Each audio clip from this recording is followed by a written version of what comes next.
It's 11:47 p.m. Your account balance reads 0. The rent cleared this morning.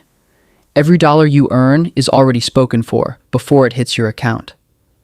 The paycheck arrives on Friday. By Saturday morning, your account is a holding tank. 3 subscriptions you forgot to cancel quietly drain $11 a month each. You tell yourself next month will be different.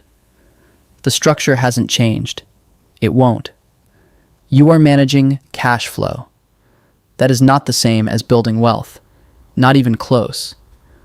A $400 car repair isn't an inconvenience at this level.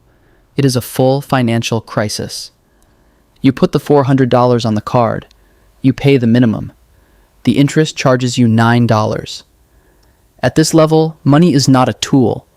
It is an emotion you carry into every decision. Your coworker just leased a $48,000 SUV on a $55,000 salary.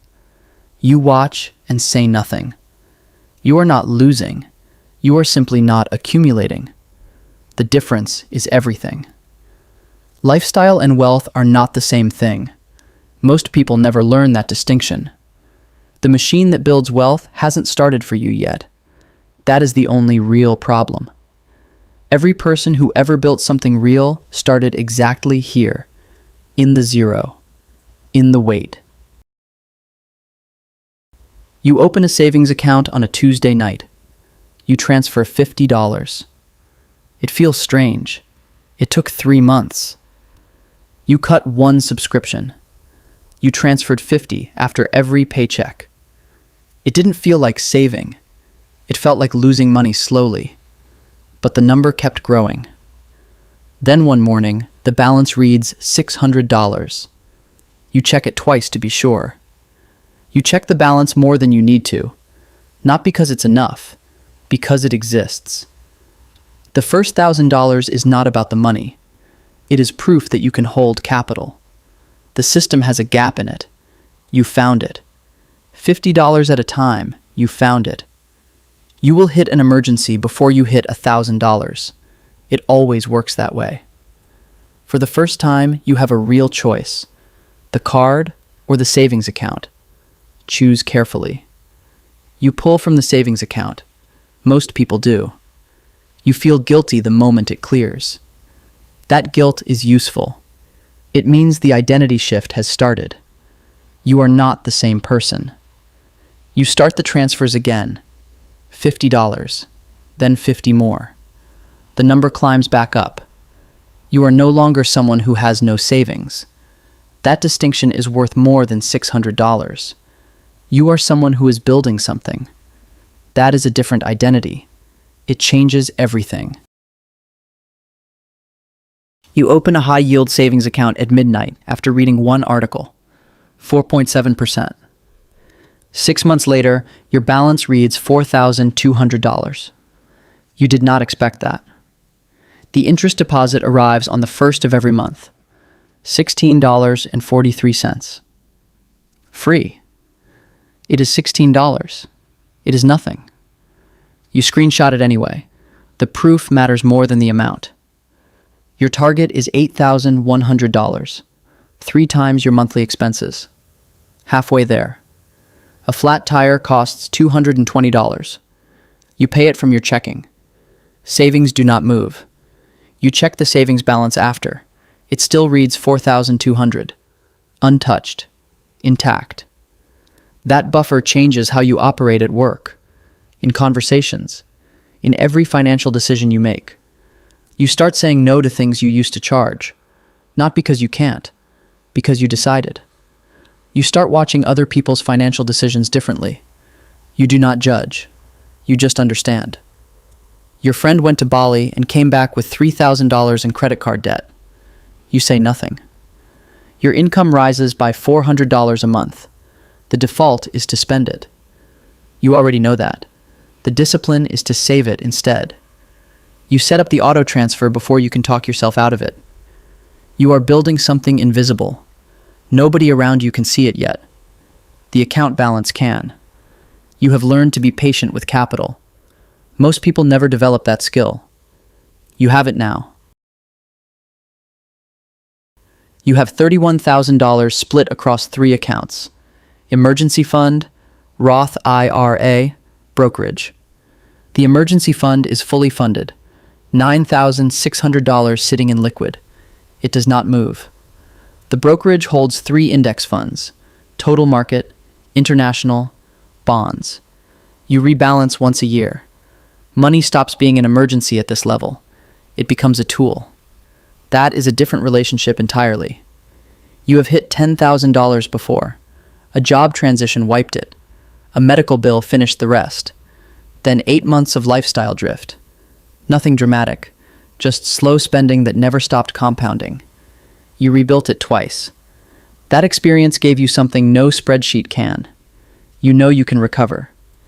You negotiate your salary for the first time. The cushion means you can afford to walk away. They offer less than you asked for. You stand up. You thank them. You walk out the door. You turn down the overtime shift. Your time has a competing asset now: compounding capital. Your $31,000 generates $1,450 annually, without you touching it. That is income from capital, not from your body. You understand now why wealthy people talk differently about money. At some threshold, money stops needing you. You are not there yet, but you can see it from here. You are not afraid of your bank account anymore. That is what $31,000 actually buys. You have been inside the machine long enough to see how it actually works. The gears are visible now. You have $74,000 in savings and invested assets. The number still surprises you. The Roth IRA is maxed before January 31st. $7,000. Automated. Non-negotiable. The 401k captures the full employer match. You treat free money with the seriousness it deserves. The brokerage auto-invests $1,200 every month. It has run for 2 years without interruption. You run the compound growth projection at 3 in the morning on a Tuesday. The number unsettles you. At 7%, the $74,000 doubles in 10 years. But you will keep adding. The real number is larger. Investing stops feeling like a gamble at this level. It becomes mechanical, a process, not a prayer. The portfolio drops $11,000 in 6 weeks. You watch it fall. You do not touch it. The auto-invest runs anyway. $1,200 buys more shares at the bottom. You already knew that. The upgraded apartment, the car that matches your salary. The vacations are filling everyone's feeds. You make calculated exceptions. You know exactly what each one costs in future compounding capital. Your savings rate sits at 30%. You track it every month. It is the only number that truly matters. The conversations you want to have about compounding and withdrawal rates, most people cannot have them. The discipline is a superpower and a quiet loneliness at the same time. Both things are true. Nobody around you can see what you are building. That is fine. The account balance sees it. You have $210,000 in invested assets. The number has its own momentum now. Last year, your portfolio returned $14,300. You did not work a single extra hour.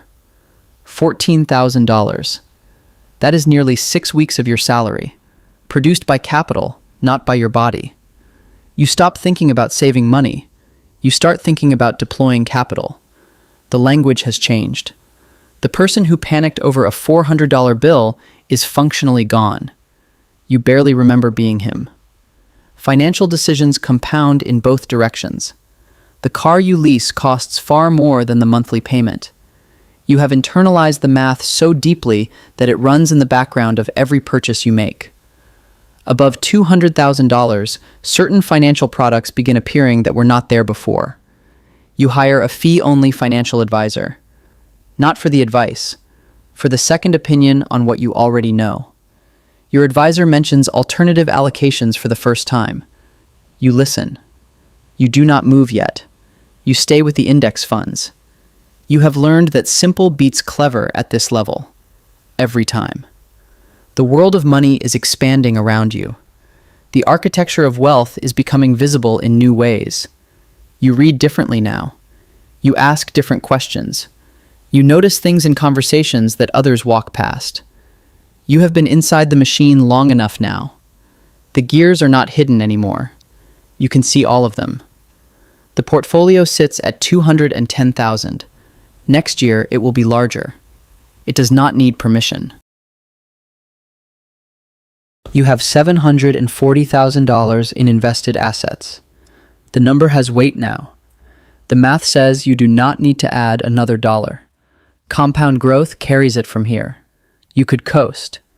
You don't stop contributing, but knowing you could change everything about how you show up to work. Financial freedom stops being a fantasy at this level. It becomes a timeline. You have a date. You have modeled this across 17 different spreadsheet scenarios. You know the variables by memory. The 4% rule, the 3.5% rule, sequence of returns risk. These are not concepts anymore. You run out of money at 79 or die with 1.8 million untouched. You choose your rate carefully. You are close enough to freedom that the job feels optional. Not quite close enough to actually leave. Too far along to tolerate mediocrity. Too close to the finish line to risk the portfolio. That gap is its own pressure. You research geographic arbitrage. A lower-cost city extends the timeline by 3 full years. You note it. Some people find your discipline inspiring. Others find it alienating. Both responses tell you something real. Withdrawal rates, tax-efficient drawdown, asset allocation at retirement. Most people cannot have these conversations. You are not isolated.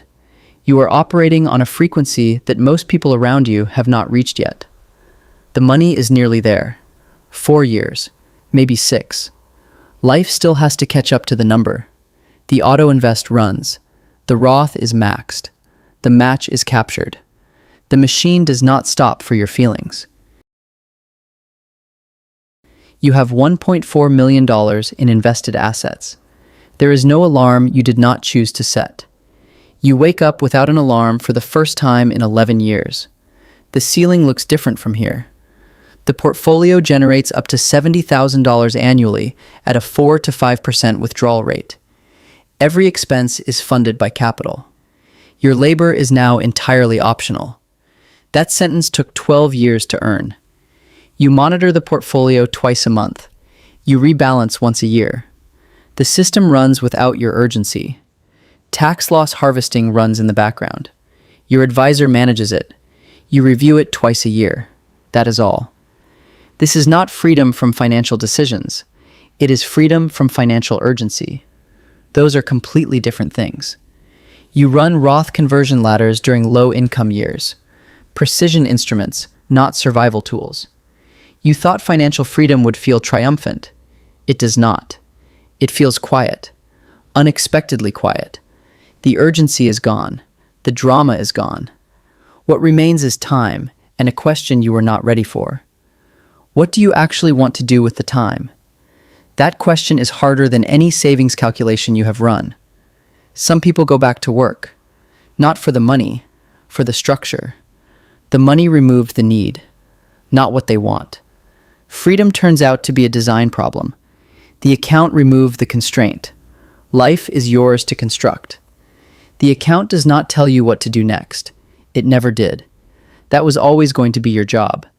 You built the machine. The machine runs. What you do with the time was always the harder question. Somewhere right now, someone opens a savings account for the very first time.